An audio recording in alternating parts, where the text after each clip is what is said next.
en Fagne-Hennuyère, à quelques kilomètres à peine de Chimay.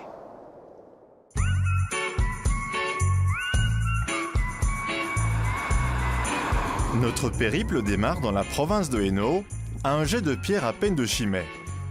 Il fait beau et le paysage de la Fagne s'étend devant nous à perte de vue.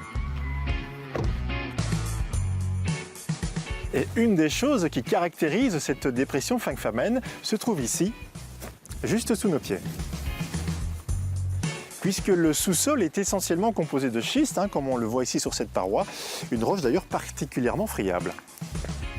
Afin d'en découvrir un peu plus sur cette région Fagne-Famenne, je retrouve Sébastien Pierret, au bord de l'étang de Virel. Bonjour Sébastien. Bonjour Adrien. Alors toi, je parie que tu vas m'emmener faire un petit tour en barque sur l'étang. Oui. Il fait bon, donc on va essayer d'en profiter. Cet étang de Virel, bien connu des touristes de passage, est relativement grand avec une superficie de 80 hectares. Et au final, c'est quoi la différence entre un étang comme celui-ci et un lac? Donc la différence, c'est essentiellement la profondeur. Donc un lac, plus de 2 mètres de profondeur, un étang, moins de 2 mètres. Ça va avoir une importance au niveau notamment de la végétation. Donc dans un étang, vu que c'est peu profond, la lumière qui vient du soleil va parvenir sur le fond et va permettre un développement d'une végétation extrêmement abondante, ce qu'on n'aura pas dans un lac. Ça veut dire qu'en fonction des saisons, été-hiver par exemple, l'étang ici a une configuration un peu différente d'un lac. Oui, voilà, donc ça c'était au niveau de la végétation, la lumière et la végétation, mais il y a aussi une différence au niveau de la température. Il faut savoir qu'un lac, l'été, l'eau va être plus chaude en surface que sur le fond. Donc l'eau du fond va être froide, elle va être chargée en oxygène et il va y avoir comme ça des échanges gazeux. Ce qu'on n'aura pas dans un étang où il n'y a pas de différence de température. L'hiver, si on prend par exemple ici Virel, 800 000 m², on vient de dire, eh bien 2 nuits de gelée et l'étang est sous glace. Là, je trouve qu'on se débrouille pas mal, on avance vite quand même. Oui, ça va, surtout qu'il y a du vent là. C'est une bonne équipe. On rame contre le vent. Et là, on tourne un peu, mais je pense qu'on va plutôt partir de l'autre côté. Allez. Et on va y aller, on va essayer de rejoindre l'autre rive de l'étang. Oui. On est parti. Encore quelques coups de rame et on part à la découverte d'une autre caractéristique de la région. Voilà, nickel. Le chêne. Ah bah Vincent est déjà là. Oui. Allez, bonjour. Merci. Alors, hop là. Attends, je vais t'aider Adrien parce que c'est un peu difficile. Merci, merci.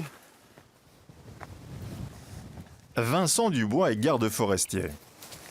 Il nous emmène dans cette forêt de chênes qu'il connaît comme sa poche. Alors Vincent, j'ai quitté l'eau pour rejoindre la terre ferme et découvrir cette belle forêt de chênes. Et finalement ici, le chêne et la région, c'est assez indissociable. Oui, effectivement, ça fait plusieurs siècles maintenant que le chêne est cultivé à Chimay. C'est vraiment l'essence phare de la région. On parle souvent du chêne de Chimay quasiment comme une appellation parce qu'on trouve vraiment de beaux chênes et de qualité pour le bois d'œuvre. Et je te propose d'aller un peu plus loin, on en voit quelques-uns qui sont plutôt pas mal. Alors Vincent, c'est quel type de chêne celui-ci?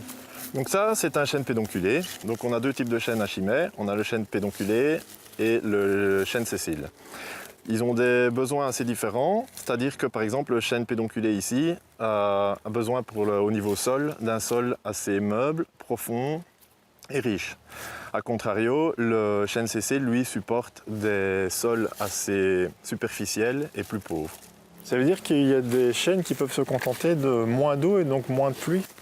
Tout à fait. Donc moins d'eau, moins de pluie, c'est un peu vite dit, je vais dire, mais par exemple, le chêne pédonculé, lui, le moins d'eau ne le supporte pas. C'est-à-dire que même une sécheresse momentanée, il le supporte assez mal, alors que le chêne sessile, lui, le supporte assez bien. C'est pour ça qu'au niveau topographie, on retrouve plus facilement le sessile dans des pentes, là où le régime hydrique est assez alternatif, c'est-à-dire que le sol peut être tantôt assez humide et tantôt sec. Je reprends à présent la route en direction de Couvain, à travers le pays des Mille Vallées, vers d'autres curiosités de cette dépression Fagne-Famenne.